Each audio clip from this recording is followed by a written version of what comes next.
इस वीडियो में आप सीखेंगे how to trade using trend lines to get high profitable trade setups.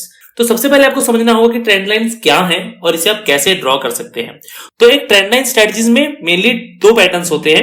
पहला होता है कंटिन्यूएशन पैटर्न और दूसरा होता है ब्रेकआउट पैटर्न। अब कंटिन्यूएशन पैटर्न तब फॉर्म होता है जब प्राइस बाउंस बैक करता है ट्रेंड के डायरेक्शन में ट्रेंड लाइन को टच करने के बाद, और ब्रेकआउट पैटर्न तब होता है जब प्राइस ब्रेकआउट देता है ट्रेंड लाइन के ऊपर या फिर नीचे। अब याद रखिए, सिर्फ प्राइस हिट कर रहा है ट्रेंड लाइन को तो इसका मतलब ये नहीं है कि यहाँ पे ट्रेंड चेंज की गारंटी है या फिर आप कह सकते हैं कि ट्रेंड कंटिन्यूएशन की गारंटी है। आपको यूज करने पड़ेंगे कुछ एडिशनल प्राइस एक्शन टेक्निक्स जो कि मैं आपको इस वीडियो में बताने वाला हूं, जिसे कि आप यूज करके काफी एक्यूरेट ट्रेड्स यहां पर जनरेट कर सकते हैं। और मोस्ट कॉमन क्वेश्चन जो कि बिगिनर्स पूछते हैं या फिर कोई भी ट्रेडर जो सपोर्ट रेजिस्टेंस या फिर ट्रेंड लाइन ड्रॉ करने जा रहा होता है तो उसके कंफ्यूजन रहता है कि ट्रेंड लाइंस को ड्रॉ कहां करते हैं, विक्स के एंड के ऊपर, कैंडल की क्लोज पे या फिर कैंडल की बॉडी पे।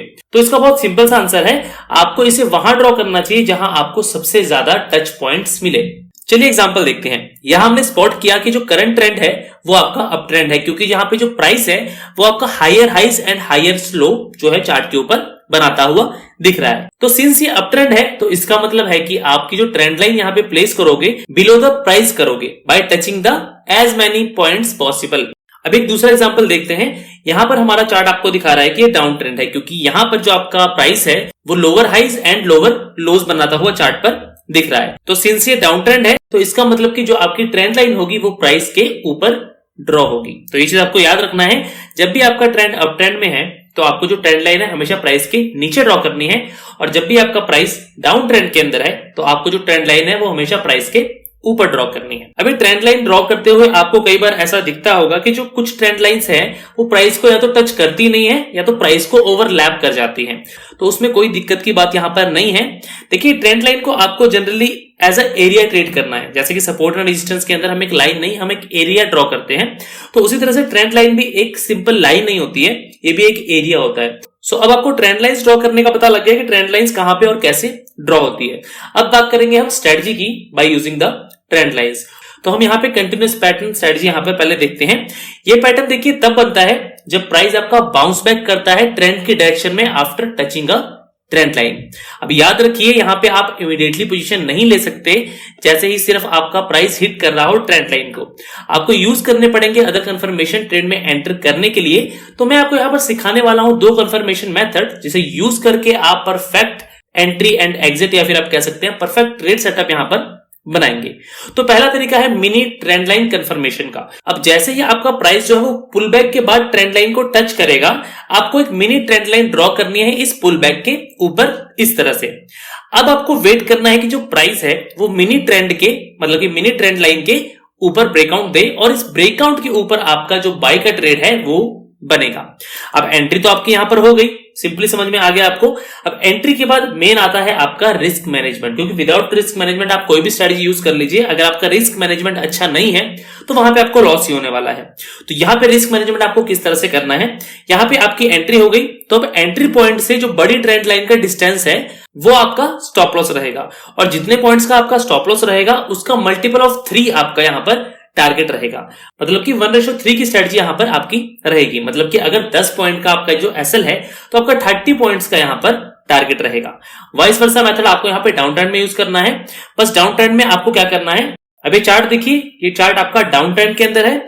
अब डाउन ट्रेंड में आपको ट्रेंड लाइन जो है वो प्राइस के ऊपर ड्रॉ करनी है मैक्सिमम पॉइंट्स को टच करते हुए। अब जैसे ही प्राइस पुल बैक के बाद इस लाइन को टच करेगा, आपको एक मिनी ट्रेंड लाइन ड्रॉ करनी है पुल बैक के नीचे। अब आपको वेट करना है कि प्राइस इस मिनी ट्रेंड लाइन को नीचे की तरफ ब्रेकआउट दे, और इस ब्रेकआउट के ऊपर आपका जो सेल का ट्रेड सेटअप है वो बनेगा। अब एंट्री पॉइंट से लेके जो बड़ी ट्रेंड लाइन आपको ये दिख रही है, यहां तक का जो डिस्टेंस है आपका स्टॉप लॉस रहेगा। और याद रखिए, आपको ट्रेंड लाइन के ऊपर या फिर नीचे क्लोजिंग का वेट करना है, सिर्फ टच करते ही आपको ट्रेड नहीं लेना है, क्योंकि जो आपका कंफर्मेशन है वो आपका कैंडल क्लोजिंग के बाद ही आपको मिलेगा। और जितने पॉइंट्स अब आपके एसएल के यहां पर बने हैं उसके 3 टाइम्स आपको यहां पर टारगेट लेना है। मतलब कि 1:3 का इसमें सेम टू सेम आपका टारगेट रहेगा, जैसे कि मैंने आपको ऊपर अप ट्रेंड की स्ट्रेटजी में समझाया था। तो ये पहला तरीका था हमारा मिनी ट्रेंड लाइन कंफर्मेशन के साथ, जो कि मैंने आपको बताया। अब दूसरा तरीका है स्टोकेस्टिक कंफर्मेशन। अब यहां पर हम क्या करेंगे, हम ट्रेड कंफर्मेशन के लिए जो मिनी ट्रेंड लाइन यूज कर रहे थे पहले तरीके में, उसकी जगह हम लोग यूज करेंगे स्टोकेस्टिक इंडिकेटर का। अब उसका यूज कैसे करना है यहां पर चार्ट पे देखिए। अब सबसे पहले चार्ट के ऊपर आपको क्या करना है, स्टोकेस्टिक इंडिकेटर को ऐड करना है और उसके बाद आपको ट्रेंड देखना है। फॉर एग्जांपल इस चार्ट के अंदर आपका जो ट्रेंड है वो अपवर्ड है, तो हम यहां पर प्राइस के नीचे एक ट्रेंड लाइन ड्रॉ करेंगे प्राइस के लोअर पॉइंट्स को टच करते हुए। अब जैसे ही प्राइस इस ट्रेंड लाइन को हिट करेगा, आपको चेक करना है कि जो आपका स्टोकेस्टिक है वो ओवरसोल्ड जोन में होना चाहिए, मतलब कि 20 के लेवल के आपका जो प्राइस है वो नीचे होना चाहिए। अब आपको वेट करना है कि जो स्टोकेस्टिक है वो क्रॉस अबव करे इस 20 के लाइन के ऊपर, और जो आपका प्राइस है वो भी साथ के साथ आपका ट्रेंड लाइन के ऊपर ही होना चाहिए। तो यहां पे आपकी जो परफेक्ट बाइंग की एंट्री जो है वो बनेगी। तो यहां पे आपकी बाई की एंट्री बनेगी। अब एंट्री पॉइंट से बड़ी ट्रेंड लाइन का जो डिस्टेंस है वो आपका स्टॉप लॉस रहेगा जैसे कि पहले था, और सेम टू सेम जितना कि आपका स्टॉप लॉस है उसका 3 टाइम्स आपका यहां पर टारगेट रहेगा।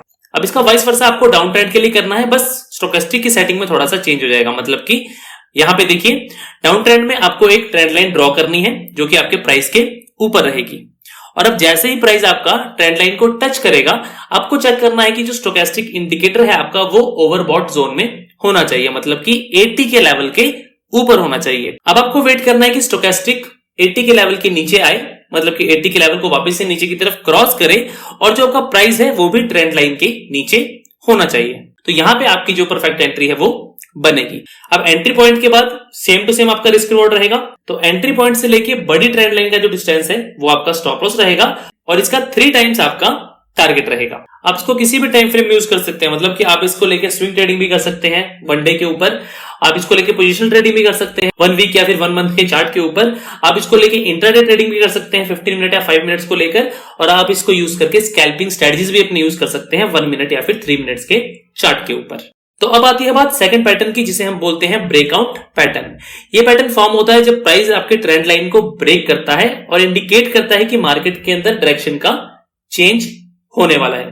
तो इस पार्ट को हम अपने नेक्स्ट वीडियो में कवर करेंगे जो कि आपकी नेक्स्ट वीक अपलोड होगी। सो आज की वीडियो में हमने ट्रेंड कंटिन्यूएशन पैटर्न के बारे में आपको डिटेल में समझाया। सो अगर आपको वीडियो पसंद आया हो तो प्लीज वीडियो को लाइक करें, चैनल को सब्सक्राइब करें और इस वीडियो को अपने दोस्तों के साथ शेयर करें ताकि उन्हें भी ये वैल्यूएबल नॉलेज यहाँ पर मिल सके। सो कमेंट में बताइए आपको इसमें से कौन सी स्ट्रेटजी अच्छी लगी और आप फ्यूचर में किस टॉपिक के ऊपर वीडियो देखना चाहते हैं। सो फिलहाल के लिए इस वीडियो में बस इतना ही, मिलते हैं अगली वीडियो में, तब तक के लिए नमस्कार।